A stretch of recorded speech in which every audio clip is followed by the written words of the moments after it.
మీ పేరు ఏం పేరు? దీపిక. దీపిక. ఎక్కడ మీది? మాది వాయులపల్లి. ఎంత దూరం మరి ఇక్కడ నుంచి? 1 కిలోమీటర్ పడుతుంది. అవునా? ఇప్పుడు సైకిల్ లేనప్పుడు ఎట్లా నడుచుకుంటూ వస్తుండేనా? నడుచుకుంటా, లేకపోతే డాడీ డ్రాప్ చేస్తాడు. ఇప్పుడు ఎట్లా వస్తున్నావు మరి? ఇప్పుడు సైకిల్ పైన వస్తున్నా. ఇప్పుడు నీకు సైకిల్ వస్తుందా? ఇప్పుడు నేర్చుకున్నావా? వస్తుందా? డాడీ ఏమంటుండే ఇప్పుడు? అంతమందికి ఏమో టైం అవుతుంది డాడీ అంటుండే. ఇప్పుడు డాడీ ఇప్పుడు లేబర్ వర్క్ చేస్తాడు కాబట్టి డాడీ కూడా లేట్ అయ్యేది అప్పుడు. ఇప్పుడు హ్యాపీగా ఫీల్ అవుతుంటే నేను సైకిల్ పైన వస్తున్నా, డాడీ వర్క్ వెళ్తున్నాడు. అవును. ఇప్పుడు ఈ సైకిల్ సంజయ్ కుమార్ ఇవ్వకముందు ఇప్పుడు మీరు డాడీకి అడిగిరా సైకిల్ కొని డాడీ అని? అడిగినాం, కానీ ఇంట్లో పరిస్థితి వల్ల ఎక్కువ ఫోర్స్ చేయలేకపోయినాం. మేమే బై వాక్ వచ్చేటోళ్ళం. డాడీ వీలున్నప్పుడు డాడీ వచ్చి తీసుకొని వెళ్ళేవాడు, డ్రాప్ చేసేవాడు. అవును. ఇప్పుడు ఎంత టైం పడుతుందో సైకిల్ మీద రానికి? 5-6 మినిట్స్ పడుతుంది. అంతమందికి మీకు ఎంత టైం పడుతుండే?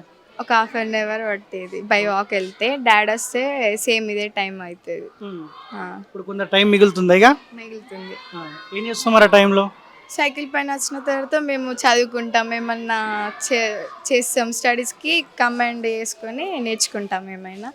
ఇలాంటి ఆలోచన వేరే వాళ్ళకి వస్తే బాగుంటుంది. మాకు అంటే మా లెక్క ఎవరైనా ఉంటారు కదా పేదవాళ్ళకి, వాళ్ళకి కూడా యూస్ఫుల్ ఉంటుంది సైకిల్ ఇస్తే. మా పేరెంట్స్ కూడా అదే అనుకుంటారు, మీకు ఇచ్చినట్టు మనకన్నా ఇంకా పేదవాళ్ళు ఉంటారు కదా, వాళ్ళకు కూడా యూజ్ అవుతుంది కదా. ఇలాంటి ఆలోచన బండి సంజయ్ కుమార్ అన్నకు వచ్చింది కాబట్టి వేరే వాళ్ళకి కూడా వస్తే బాగుంటుందని అనుకుంటున్నాం.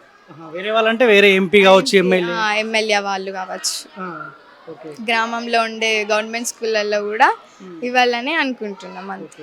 హ్యాపీనా ఇప్పుడైతే? హ్యాపీ. సైకిల్ ఇచ్చని చెప్పి సైకిల్ మీద తిరగచ్చు, చదువుకోవాలి మరి. చదువుకుంటున్నాం. Thank you.